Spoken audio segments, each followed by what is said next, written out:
अम्बेडकर जी की जय ओबीसी, जय ओबीसी महासभा।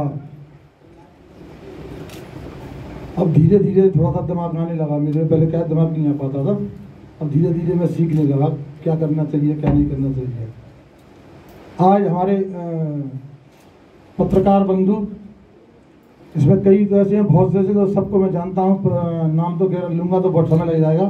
परिचित है सारी, तो सारे लोग मुझसे वाकिफ हैं और मैं पत्रकारों से वाकिफ हूँ। तो मैं आज पत्रकारों को कुछ चीज़ बताना चाहता हूँ कि 14 तारीख को सागर में एक बच्ची के साथ घटना हुई। लोधी परिवार से वो बच्ची थी, 11 साल की बच्ची थी।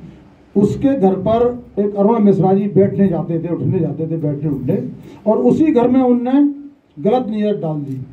उस लड़की को अगवा किया, रेप किया और मार दिया। पूरे लोधी परिवार से सारे लोग न्याय मांगने गए तो न्याय में क्या मिला? लाठियां मिली न्याय में। आप सबने टीवी पे देखा होगा कि जिसके साथ अन्याय हो रहा है उसी पे लाठी भांज रहे हैं। ऐसा दोहरा चेहरा और ऐसी दो कानून हमको देखने को मिला। उस बात को लेकर मैंने कुछ बयान दिया था और थोड़ा सा बयान मैंने कोई गलत चीज़ नहीं कही थी, किसी का नाम नहीं लिया। मैंने एक चीज़ कुछ पाखंडियों पे मैंने एक चीज़ उजागर की थी, लेकिन वो एक समाज पर ले गए पूरी चीज़ को। और मेरी वो जितनी भी कैसेट थी और जितना मैंने बोला था उसको काटा पीटा गया। Hello hello. जेल के अंदर कुछ महात्मा बंद हैं, काय में बंद हैं, वो सबको मालूम है। मैंने उनके बारे में बोल के ये स्टार्ट किया था और आपने वो काट पीट के नहीं और उसको बना के नहीं और पेश कर दिया। जब पेश कर दिया तो बहुत ऊधम होना शुरू हो गया। मैंने देखा ये ऊधम शुरू हो गया है। ये दो समाज हैं, आपस में खूनी संघर्षों तक उतर आई थी। एक दूसरे को व्हाट्सएप पे गालियां देना, एक दूसरे को जान से मारने की धमकी देना। मैंने कहा ये बहुत बुरा हो जाएगा अगर दो समाजें आपस में खूनी स्तर पर आ जाएंगी और लड़ाई स्तर पर आ जाएंगी तो बहुत बुरा हो जाएगा। तो माननीय उमा भारती जी ने मुझसे कहा कि तुरंत आइए, और बीडी शर्मा जी ने कहा भोपाल आइए। मैं भोपाल गया, मैंने उनसे सलाह मशवरा किया, उनने समझाया। तो मैंने सार्वजनिक तौर पर मैंने माफ़ी मांगी। मैंने कहा अगर मेरे से गलत कोई बात निकल गई है, अगर गलत बात मैंने कह दी है, तो मैं पूरे हिंदुस्तान के ब्राह्मण समाज से माफ़ी मांगता हूँ। अगर कोई व्यक्ति से गलती हो जाए और वो माफ़ी मांग ले तो क्या फिर हम कोई ऐसा है हिंदुस्तान में जो उसको दंडित करेगा? नहीं करेगा, माफ़ कर देगा। क्योंकि ब्राह्मण समाज बहुत बड़े दिल का होता है। हर समाजों में लोग अच्छे होते हैं और हर समाजों में लोग बुरे होते हैं, ऐसा नहीं होता है। कौन सी समाज है जिसमें बुरे नहीं है और कौन सी समाज है जिसमें अच्छे नहीं है। तो मैंने सोचा मुझे माफ़ कर देंगे, माफ़ तो नहीं किया, मुझे पार्टी से निष्कासित कर दिया। इनाम में मुझे ये इनाम मिली, माफ़ी मांगने की, निष्कासित कर दिया। एक बाबा महाराज जी थे, गद्दी पर बैठते थे, कोई कथा कथिक महाराज बताते हैं उनको, तो ये कथा कथिक महाराज हैं। उनने मंच से सीधे सीधे चाहे जिसकी ठठरी बांध देते हैं, वो तो जिसकी चाहे उसकी ठठरी बांध देते हैं।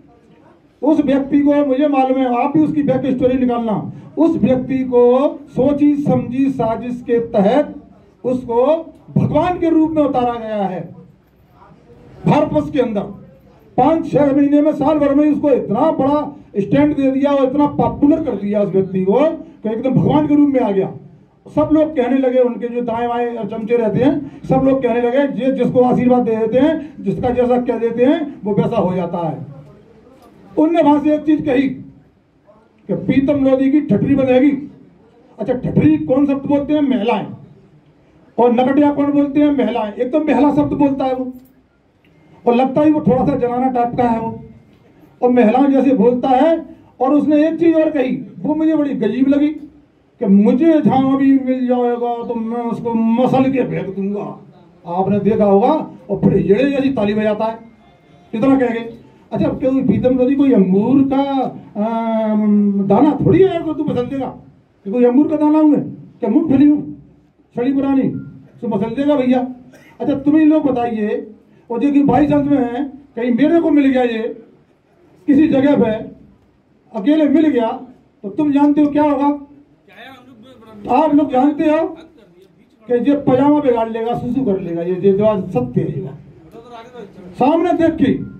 लेकिन ऐसे लोग, उनने एक चीज और इतनी गलत बोली अपने समाज के प्रति, बोला मेरी समाज के लोग अगर इसको मार देंगे, अगर नहीं मार पाए तो चूड़ियां पहन के घरों पे बैठ जाना।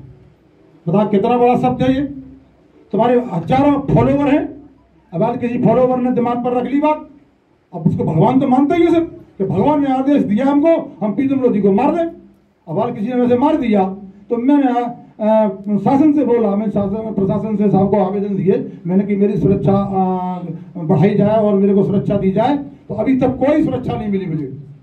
एक महाराज और थे बिंद्रावन के लिए झूठ बोलते हैं वो कई यहीं के हैं नरवर के, जो उससे मेरी ऑडियो पे बातचीत हुई, वो बार बार मुझे तंग कर रहे थे, बार बार कह रहे थे आपने गलत बोला, ये बोला। मैंने कि नहीं मैंने ऐसे नहीं बोला, मेरा काट पीट के बनाया गया है, नहीं मानने दो।